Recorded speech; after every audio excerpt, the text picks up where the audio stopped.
అడగట్లేదు, ఏది అడగట్లేదు. ఫస్ట్ నుంచి I'm very clear about it. కావాలనే ఇది ఫ్యామిలీ గొడవగా మార్చి మార్చి మార్చి అందరినీ పిచ్చోలు చేయడం తప్ప ఇంకేది లేదు. సో పాత విషయాలు పక్కన పెడితే మార్చ్ 27 మీకు ఆర్డర్ చెప్పేస్తాను క్లుప్తంగా. మార్చ్ 27 నేను పాడి షరీఫ్ సిఐ గారికి ఫోన్ చేశాను, 100కి డైల్ చేశాను. ఎందుకంటే నాకు మనుషులు జమ అవుతున్నారు ఇంటి బయట. సార్ నేను నా భార్య పిల్లలు ఉన్నాం ఇక్కడ, పొద్దున అటాక్ అవుతుంది, మాకు టాక్స్ వస్తున్నాయి, దయచేసి మాకు ప్రొటెక్షన్ ఇవ్వండి అని 100 చేయడం జరిగింది. ఆ నైట్ కూడా సిఐ గారు పంపించి మమ్మల్ని ఇంటి బయటికి రమ్మన్నారు. నేను మేమెందుకు సార్ ఇంటి బయటికి రావాలని క్వశ్చన్ చేసి మీరు రాలేదు. ఆ నెక్స్ట్ రోజు మార్నింగ్ కూడా పోలీసులు ఉన్నారు, నేను షూటింగ్ వెళ్ళడం జరిగింది, నేను ఇక్కడ ఉండడం జరిగింది. ఏప్రిల్ 1న నేను ఇక్కడ ఏప్రిల్ 2కి మేము బర్త్డే చేసుకుందామని మేము మా వరకే చేసుకుందాము, ఈ దీంట్లో ఈ గోల్లో అందరినీ పిలుచుకొని ఇది ఒక్కర్లేదు, ప్రశాంతంగా పాపతో టైం స్పెండ్ చేసుకుందాం అన్న భావంతో చేసుకుందాం అనే ఉద్దేశంతో ఎవరిని పిలుచుకోకుండా మేము చేసుకుందాం అన్న టైంలో 1వ తారీఖు పొద్దున 1వ తారీఖు ఆ ముందు రోజు రాత్రి మేము వెళ్ళి సరే ఓకే ఇక్కడ వద్దు జైపూర్కి వెళ్ళిపోదాం, ఇవన్నీ ఎందుకు హెడ్ఏక్, మేము నలుగురు టికెట్లు బుక్ చేసుకొని వెళ్దాం అనుకునే టైంలో మా అందరికి ఇన్ఫామ్ చేసి వెళ్తున్నామని. నేను వారం ముందు కూడా మా అమ్మగారికి కూడా క్లియర్గా చెప్పేశాను, నాకు విష్ణుకి ఏం కావాలో అన్నీ చేసుకోమనమ్మా, నాకు అక్కడ లేను.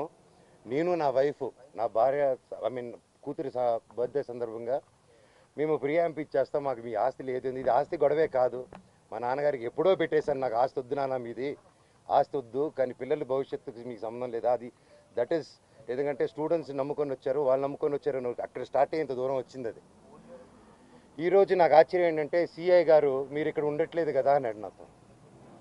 సార్ అయితే మార్చి 27 మీకు ఫోన్ చేశాను కదా సార్, ఇక్కడే కదా ఉన్నాను, మీరే కదా ప్రొటెక్షన్ ఇచ్చారంటే సైలెంట్ ఉంటాడు. ఆయన స్క్రీన్ షాట్స్ రికార్డింగ్స్ అన్నీ కూడా మీకు ఇమ్మన్నాడు, ఆయన పర్మిషన్స్తో మీకు ఇవ్వబోతున్నాను.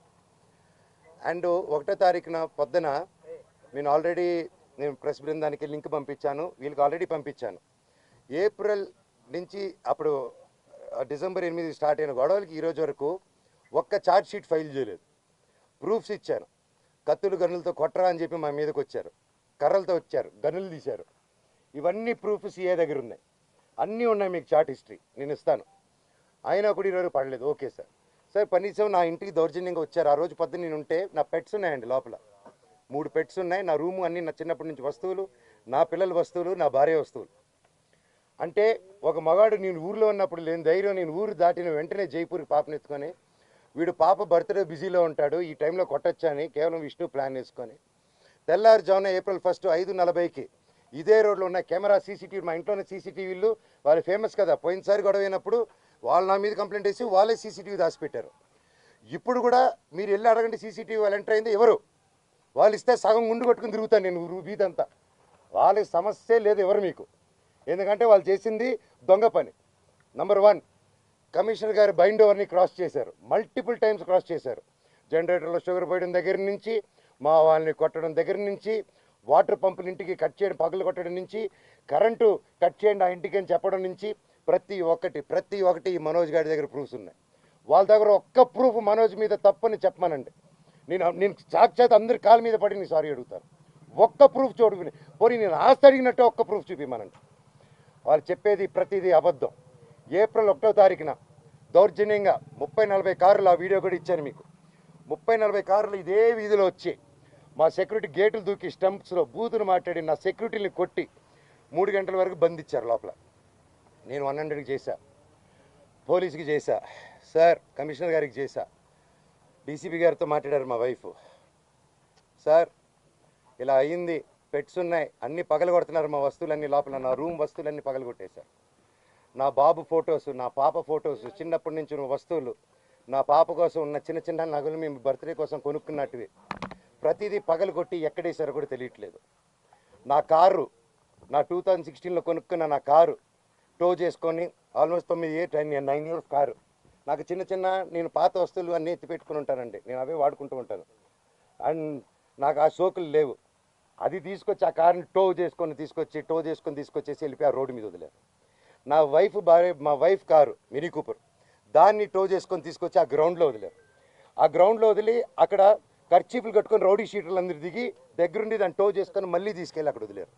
ఇవన్నీ గురువారెడ్డి గారికి, అవునా ఇంత గలీజ్గా ఎందుకు చేస్తున్నారు, ఇది బాగాలేదు మనోజ్ గారు అని చెప్పి సీఏ గారు చాలా ఫీల్ అవుతున్నారు కానీ యాక్షన్ తీసుకోలేదు. నేను వెళ్ళండి సార్ మా వాళ్ళు ఉన్నారంటే ఇంటికి వెళ్ళారు. ఇంటికి వెళ్ళి మా సెక్యూరిటీ ఎక్కడని చూశారు. వచ్చేసారు రోజు గారు అన్నారు. సార్ నా ఇంట్లో అంతమంది దూరిపోయి అంత 5 ఎకరాలు అక్కడ ఉండే 3 acres ఇంట్లో మీరు అక్కడ లేదు అంటే ఎలా సార్, మీరు వెతికారా అంటే నాకు చేశారా సార్ అంటే అది లేదన్నారు. అక్కడ లేరు మనోజ్ గారు, నేను ప్రొటెక్ట్ చేస్తా అన్నారు. ఇది పొద్దునైంది. సాయంత్రం 3 గంటలకి ఇదే మనుషుల సెక్యూరిటీ గార్డుని కారులో వేసుకొని వాళ్ళతో బెదిరించి వాకుమూలన తీసుకొని సిఐ గారికి వచ్చి పోలీస్ స్టేషన్లో అప్పచెప్పారు. ఇప్పుడు పొద్దున అదే సిఐ గారు అక్కడ ఎవరు లేరన్నారు. ఇప్పుడు తిరిగి అప్పచెప్పారు. సార్ మీకే ఇది చేశారు కదా, మీరే నాకు అఫీషియల్గా చెప్పినారు, కేసు కట్టండి సార్ అంటే కట్టట్లేదు. పోనీ వాళ్ళిద్దరు సెక్యూరిటీలు సార్ మమ్మల్ని కొట్టారని కేసు పెడుతుంటే వాళ్ళు కేసు తీసుకోవట్లేదు. ఆ నోట్ చేసుకొని ఎఫ్ఐఆర్ చేయాలంటే ఇదంతా నేను పై వాళ్ళతో మాట్లాడాలి, నేను నాకు రైట్ లేదు అంటున్నాడు. పోనీ నేను అక్కడ నేను జైపూర్ నుంచి ఒక పక్క పాప బర్త్డే సెలబ్రేట్ చేసుకుంటూ జైపూర్ నుంచి మెయిల్ పెట్టాను, సార్ ఇలా జరుగుతుంది, గివ్ ప్రొటెక్షన్, కనీసం నా పెట్స్కి ఏం చేయకుండా చూడండి అనేసి యాజ్ సింపుల్గా నేను పెట్టాను. దానికి కలెక్టరేట్కి పెట్టాను, అందరికీ పెట్టాను. పెడితే నో రిప్లై. దానికి నేను డిజిటల్ సిగ్నేచర్ చేసి పంపించాను, నో రిప్లై. ఇవంతా చెల్లవు అని చెప్పి సిఏ గారు చెప్పారు. పోనీ కంప్లైంట్ వచ్చింది కదా సార్, యాక్షన్ తీసుకుంటే లేదు. సరే నేను ఊరి నుంచి వచ్చాను, ఊరి నుంచి వచ్చింది ఇమీడియట్గా కంప్లైంట్ డ్రాఫ్ట్ చేసి. ఈ గ్యాప్లో ఏమైంది, అదే రోజు 1వ తారీఖు బార్జిన్ అయ్యారా, నేను జైపూర్కి వెళ్ళానా, అదే రోజు నైటు విష్ణు ఎక్కువ అతను ఫాలోయింగ్ కారు ఉంటుంది, ఎక్కువ కారులో అతను మనుషులు వచ్చి నా నార్సింగ్లో నా ఆఫీస్కి గోడలు దూకి లోపలికి వచ్చి నా కారుని దొంగ కీ పెట్టి స్టార్ట్ చేసుకొని ఆ కారు దొంగతనం చేశారండి. అంటే ఎందుకు ఇంత దరిద్రానికి దిగజారుతున్నాడో నాకు అర్థం కావట్లేదు.